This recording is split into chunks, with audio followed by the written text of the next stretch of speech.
tey li ñu fi andi woon mooy visiter chantier ndax nit boo ko déggee liggéey doo xaar ba mbir mi sotti nga ñëw da ngay faral di ñëw di xool ndax mbir maa ngi dox loolu moom moo ñu ci andi woon. te li tax ñu gënoon a sawar ci visite de chantier bi mooy ku ne xam na ne ñu ngi préparer programme logement pour Sénégal gi yëpp te comme fii dañ fay am programme de relogement ñëw def fi ay jàngat xool liggéey bi nu mu demee gën koo gëstu day baax ci li ñuy waajal ndax ku ne xam na ne bokk na ci li nguur gi dige président de la république def ko yitteem premier ministre di ci xar tànku tubayam mooy fexe ba sénégalais yi am kër ndax kër moom ku ko am nga loo xamante ne nii boo ci duggee weer wu nekk kenn du la gëtën naan la fayal loyer ëllëg am nga looy bàyyee sa njaboot te loo liggéey mën nga koo def sa njaboot gi bañ koo def ci loyer looloo tax mu nekk priorité pour ñun ñu ne woon nag comme am na liggéey buñ tàmbali fii liggéey boobu mën nañ cee sukkandiku ngir gën a dëgëral loolu mooy retour sur expérience analyse de l'existant loo xam ne xam nañ ko étudier ko analyser ko loolu moo ñu fi andi woon saafonte bi nag du ñàkk maa ngi leen di gërëm bu baax ci dalal bi ci teral bi kontaan nañ ci lool sax dafa di nag dañu am yeneen liggéey yoo xamante ne nii dañ ko naaloon waaye comme wax ngeen ne bëgg nañoo toog ak population yi incha allah buñ fi ñëwaatee soriwul incha allah ci mois d'août bi daañ gën a waxtaan diisoo ak gën a comprendre problème voilà merci. di wax rek surtout ci programme bi question urbanisme dafa nekk lu am solo te urbanisme mooy nan la ñuy dëkkee te tey projet bi li mu laaj ci investissement li ko andi mooy dëkk foo xam ne dafa am risque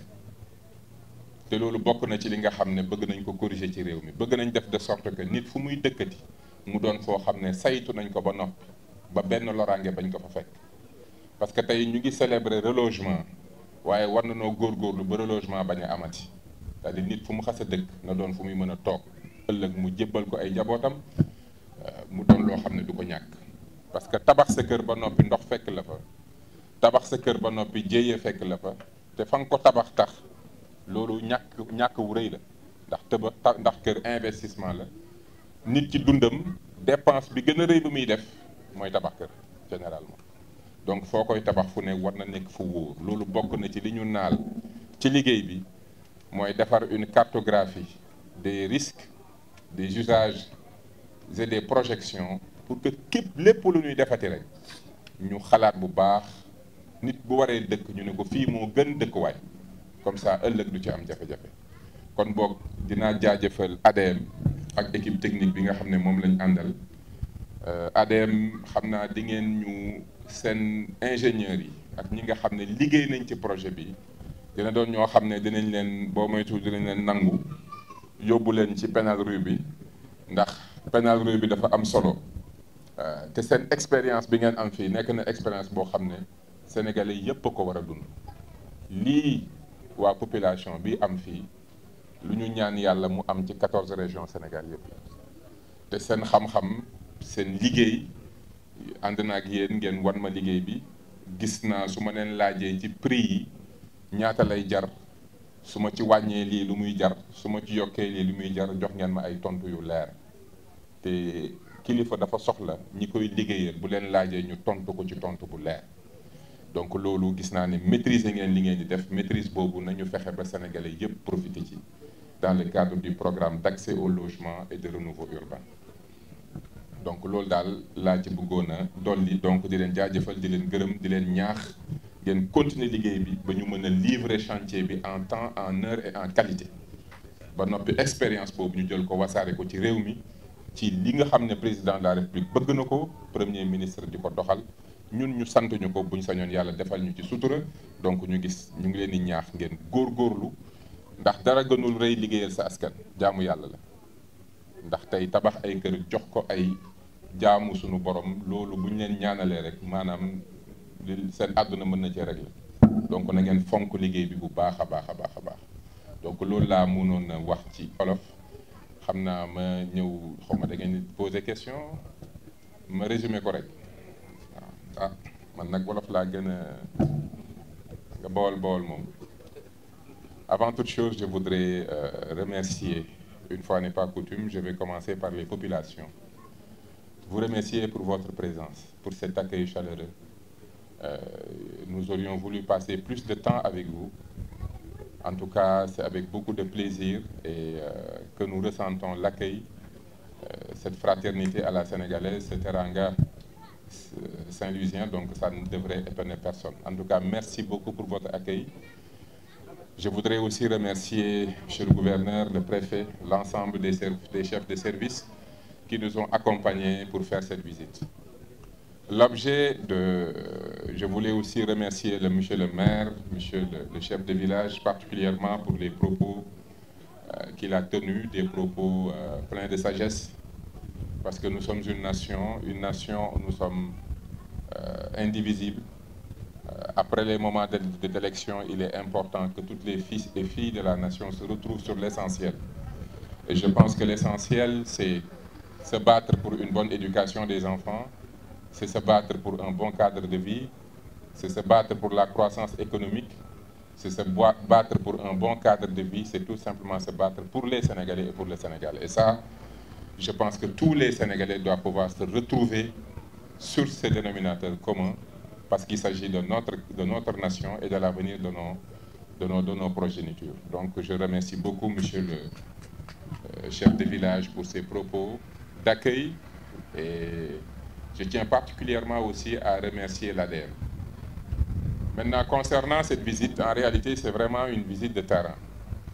Une visite de terrain parce que, comme vous le savez, nous devons construire ici environ 480 unités de logement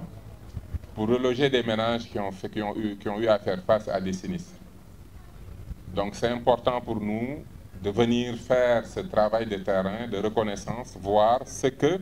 nos hommes sont en train de faire sur le terrain et voir l'avancée des travaux. Mais au-delà, et c'est la raison principale et c'est la véritable raison qui fait que nous sommes ici aujourd'hui, c'est que bientôt nous allons lancer le programme national d'accès au logement et de renouveau urbain.